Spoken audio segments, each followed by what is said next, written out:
नमस्ते दोस्तों, सनातनी धर्म कथा में आप सभी का एक बार फिर से स्वागत है। तो चलिए वीडियो स्टार्ट करते हैं। अर्जुन जो कह रहे हैं ये योद्धा के शब्द है, कर्मयोगी के नहीं। योद्धा कर्मयोगी और संसारी होता है, परंतु कर्मयोगी संसारी एवं कर्मी होता है।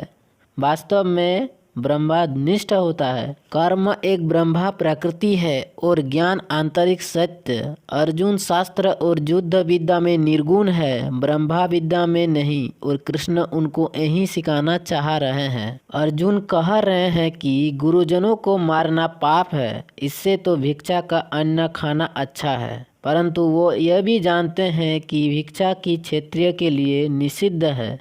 शांति न इधर है न उधर। उनकी दुविधा की खाई गहराती जा रही है, क्योंकि यह त्रिगुणमनीय तथा द्वंद्व रूपी संसार दुविधा का ही आवास है। मैं ये नहीं जानता कि हमारा उनको जिताना अथवा उन द्वारा हमें जिताना, इन दोनों में से कौन सा हमारे लिए श्रेष्ठ है।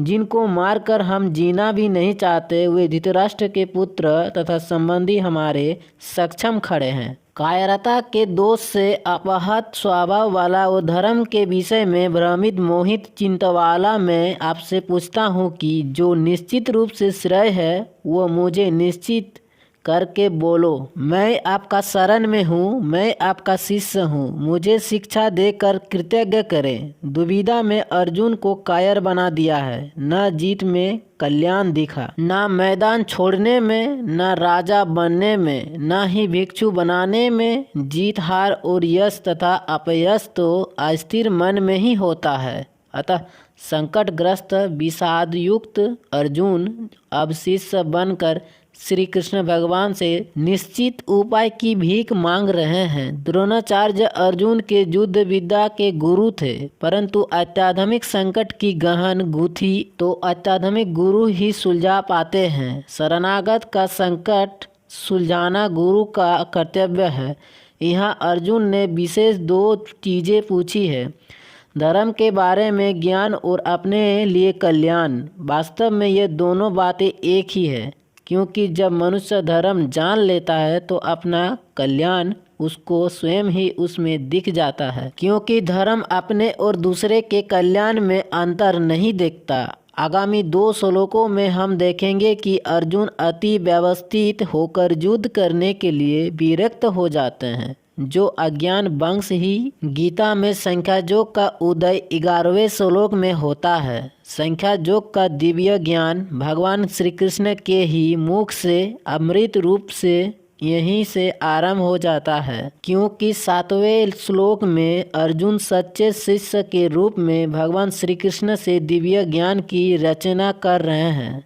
यही दिव्य ज्ञान पूर्ण ज्ञान गंगा बनकर संसार में अमृत सागर बनता है। धर्म विमूढ़ होने के कारण अर्जुन इस ब्रह्म ज्ञान की प्राप्ति का प्रार्थी और इच्छुक है। पृथ्वी का निष्कंटक धन ध्याय से समृद्धि, राज्य को और देवता के स्वामित्व को प्राप्त कर भी मैं ऐसा उपाय को नहीं देख रहा जो मेरी इंद्रियां को सुखाने वाले शोक को दूर कर सके। पृथ्वी और स्वर्ग के राज्य में अंतर यह है कि पृथ्वी का निष्कंटक राज्य है, जिसमें प्रजा को पूर्ण सुख, शांति, सुरक्षा और उन्नति हो, परंतु देवताओं का राज्य वह है जहाँ दिव्य शक्ति और दिव्य भागों पर राज्य हो। अर्जुन का शोक अथवा विषाद ऐसे अथाह तक पहुँच गया है कि इन राज्य की प्राप्ति में उसको अतिशोक निवारण का साधन तथा दृष्टिगोचर नहीं हो रहा है।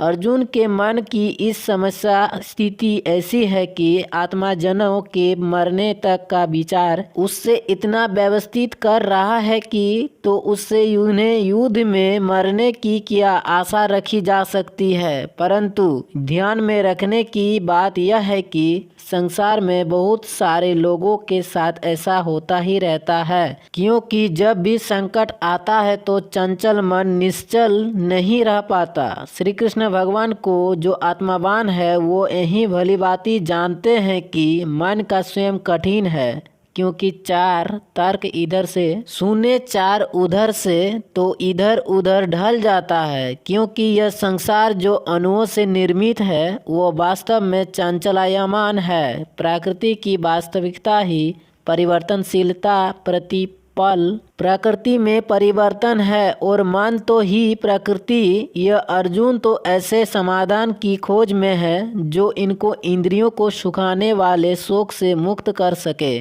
संजय बोले, हे राजन, शत्रुओं को संतापित करने वाले तथा नींद पर विजय पाने वाले अर्जुन ने अंतर्यामी श्री कृष्ण को यह कहकर कि मैं नहीं लड़ूंगा, मौन धारण कर लिया। इसमें संदेह नहीं है जो कि अर्जुन ने अपने भगवान श्री कृष्ण की बात ध्यान से न सुनी हो, परंतु वो तो असहाय तथा विवशता अनुभव कर रहे हैं। युद्ध के लिए बल तथा शक्ति अनिवार्य है, परंतु अर्जुन तो कह रहे हैं कि भगवान मेरी इंद्रियां शिथिल हो रही है, अतः मैं युद्ध कैसे करूंगा। क्योंकि इंद्रियों का राजा नियंता तो मन है, जो मनोबल विषादग्रस्त है तो इंद्रियां कैसे सबल हो सकती है। इस दशा में अर्जुन ने भ्रमित और मोहित चित्त के कारण अपने आप को 7वें श्लोक में श्री कृष्ण को सौंप दिया है और उनकी शिक्षा के अतिरिक्त और कुछ नहीं करने का निश्चय कर लिया है। हे भारतवंशी धृतराष्ट्र महाराजा, दोनों सेनाओं के मध्य में विषादग्रस्त अर्जुन के प्रति मुस्कुराते हुए अंतर्यामी श्री कृष्ण ने ऐसे वचन बोले।